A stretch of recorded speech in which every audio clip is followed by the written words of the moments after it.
On a chilly Halloween night, Officer David O'Connor patrolled the quiet streets of Pine Ridge, a small, peaceful town known for its welcoming spirit. Children dressed as superheroes, and witches had filled their bags with candies, and the festive decorations created an atmosphere of warmth and unity. Yet beneath the surface, darkness lurked, waiting for a chance to shatter the serenity. As the clock ticked closer to midnight, David received a call that sent chills down his spine. A disturbance had been reported at the old Willard house, an abandoned mansion at the edge of town. Its looming presence had always unnerved the locals, and Halloween seemed to be the perfect time for trouble to brew. With an uneasy feeling settling in, David sped to the Willard house, his police cruiser's tires crunching on fallen leaves. The property was overgrown, and the house itself was a crumbling relic of bygone years. Its windows were boarded up, and the once grand facade had succumbed to time's relentless assault. As he approached the house, David's flashlight cut through the oppressive darkness, revealing shattered windows and peeling paint. He gripped the handle of his service weapon, his heart pounding. It was evident that the old Willard house had not been abandoned by the curiosity of mischievous teenagers alone. David entered cautiously, the air inside thick with an unpleasant odor. Shadows danced menacingly on the walls, and the creaking of old wood echoed through the corridors. The disturbance seemed to emanate from the upper floors, and David ascended the creaking stairs, every step an eerie symphony of sound. Upstairs, he encountered a scene that would haunt his nightmares for years to come. In one of the dilapidated bedrooms, he found an altar adorned with flickering candles and strange symbols etched into the floor. At its center lay a mutilated animal, a gruesome offering to some malevolent force. The room was suffused with a sinister energy, and a chill settled deep within David's bones. He knew that something unnatural was at play, something far darker than mere vandalism or trespassing. The unease he felt was palpable, as if the very walls were closing in on him. A voice, whispering in a language he couldn't understand, echoed through the room. The candles flickered wildly, and shadows converged to form a grotesque, shadowy figure. David's breath caught in his throat as he tried to process the impossible sight before him. The shadowy entity spoke in a sinister tone, promising doom and despair. As David took a step back, he stumbled and fell, his flashlight clattering to the floor. When he retrieved it and shone it toward the entity, it had vanished, leaving only a feeling of malevolence that lingered in the room. Determined to unravel the mystery, David continued to explore the house, though each step forward seemed to draw him deeper into a nightmare. He encountered more disturbing scenes, each more macabre than the last, until he reached a room that was unlike any other. The room was bathed in an otherworldly, eerie light. At its center stood a full-length mirror that seemed to radiate an unsettling energy. David approached cautiously, his reflection in the mirror revealing his anxiety and uncertainty. But then, his reflection began to distort, his own image twisting into grotesque shapes. Panic surged through him as he tried to look away, but the room seemed to spin and close in around him. The mirrors multiplied, and his own reflections leered at him from every direction. David was trapped in a nightmarish maze, a place where his own reflections seemed to taunt him. He couldn't escape the relentless onslaught of distorted images. It was as if the very essence of the Willard house was warping his reality. Hours passed, or maybe it was minutes. Time had lost all meaning.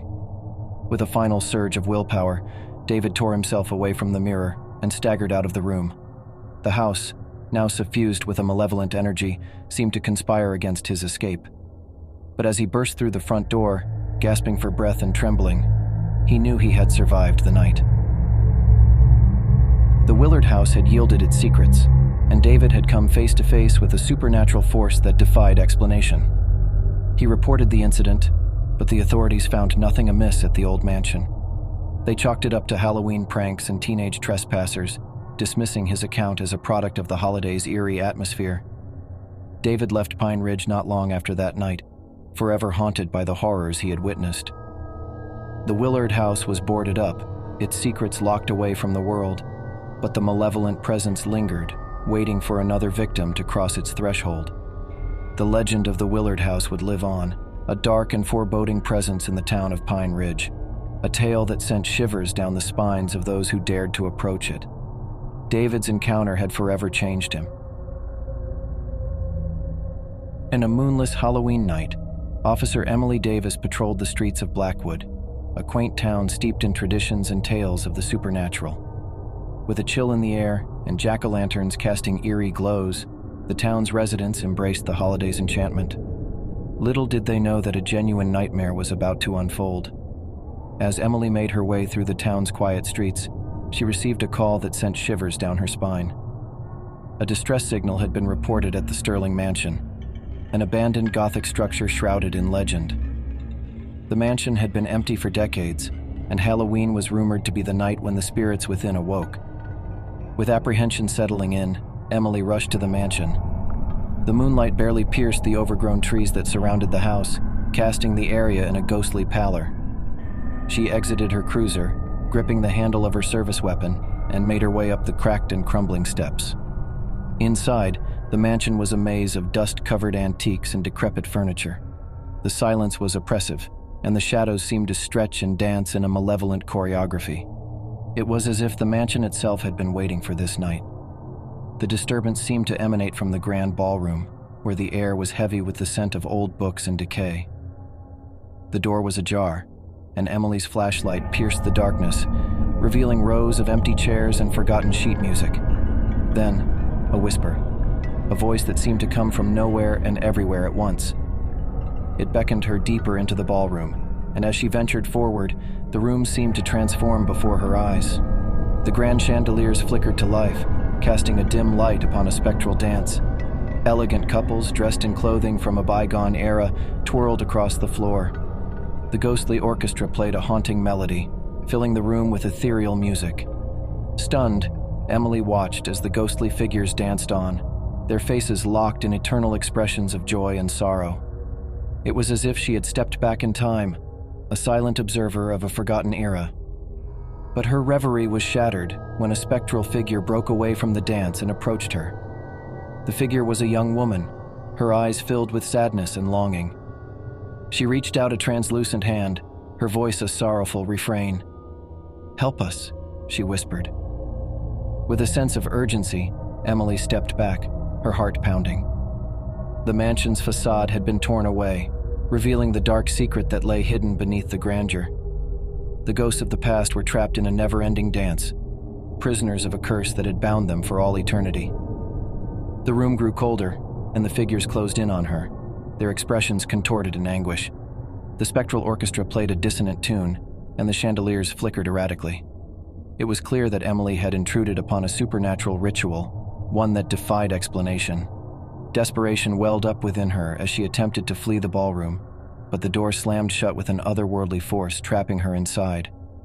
The ghostly figures drew closer, their grip on her reality growing stronger. With a final surge of willpower, Emily broke free from their grasp and fled the room. She ran through the labyrinthine corridors, the mansion itself seeming to conspire against her escape. It was as if the very walls were shifting and closing in on her.